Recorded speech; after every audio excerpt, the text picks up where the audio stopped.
In the previous video, we were talking about the string concatenation, and now let's talk about the index operator that we apply to strings.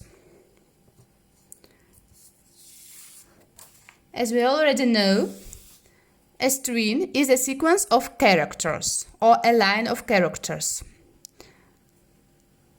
Each line has an indexable data within it. This means that each character in the string has its own index. There are 5 letters or 5 characters in this string, but the first letter T has an index 0. It starts from 0. And then the letter A has an index 1, B has an index 2, L has an index 3, and E has an index 4. So a 0, 1, 2, 3, 4. Again, there are 5 letters in this string, but the last position is the position 4. And now, let's write again this string table. And we stick it in this variable f from furniture using the string operator, which is square brackets. We can pull any letter, any character out of the string. Let's see how we can do that. There are 2 ways of doing it.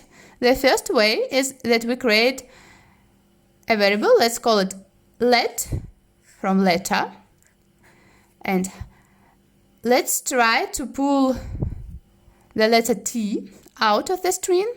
So here inside the string operator we write the index of the desired letter, and this is 0. And where we apply this index operator? We apply it to the variable f. Why f? Because we know that we have already assigned to this letter our string table. So we created a variable and then we apply our index operator. And inside the index operator we wrote the index value, which is 0. Let's see how it works. So print let, and our output is T, the letter T, because the letter T has the index 0. We can do it a bit shorter. Again, we have the letter F, table,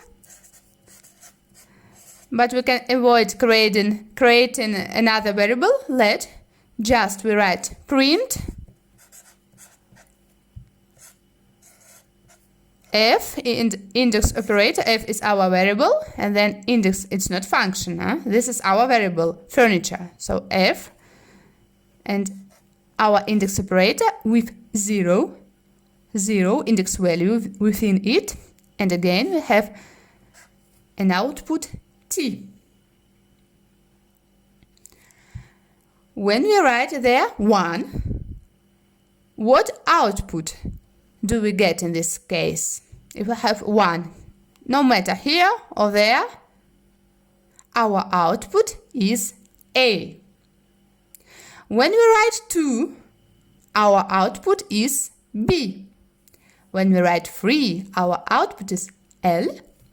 And when we write 4, our output is E. As you can see, the index value it must be an integer. And it's logical, it can't be 1.5, for example. It must be an integer. But it can also be a variable or even an expression. And now I can show you how it works. Let's create a variable. X is 3. We stick to X, number 3. And then our string. Again, let's use the same table.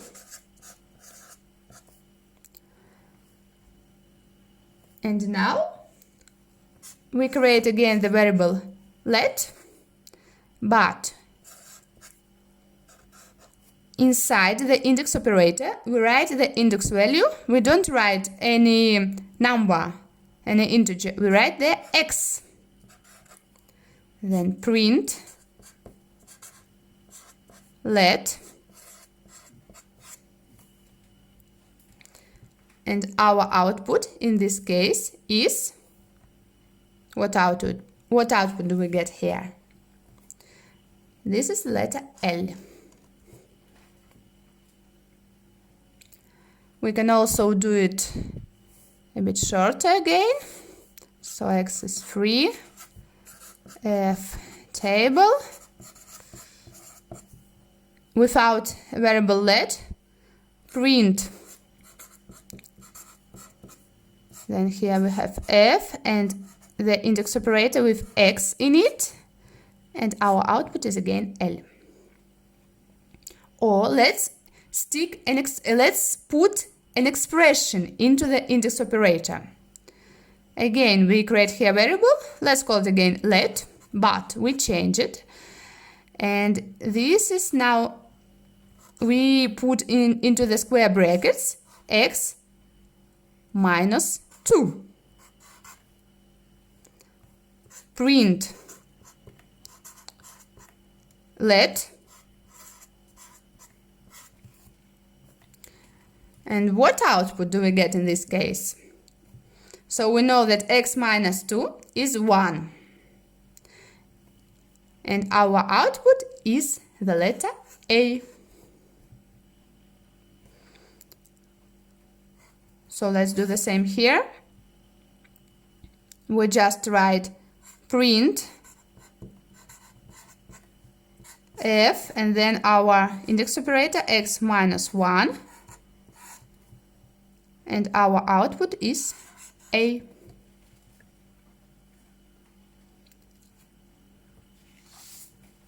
What happens if we try to use the index value outside the string? So the index value greater than the last position in the string, greater than 4, for example, in our case. Let's see how it works. So again, we have f, and there is table. And if we create again variable let, and write there in square brackets 10, for example, print let, what do we get there? It doesn't work. Here we get an error message, traceback message. The same if we use another variant without a variable let. If we write print f and 10 into square brackets, we get an error here. So please take care of it, and inside the square brackets, inside the index operator, the index value must be here no more than 4, for example. Or if you have a string of 20 characters, it must be not more than 20. And now I have an exercise for you. Please look the string below, into the video description below. And the question is the following. How would you apply the index operator to pull out the letter W, an apostrophe, or a letter F out of the string below. The question and the string you found in the description of this video. Please do this exercise now.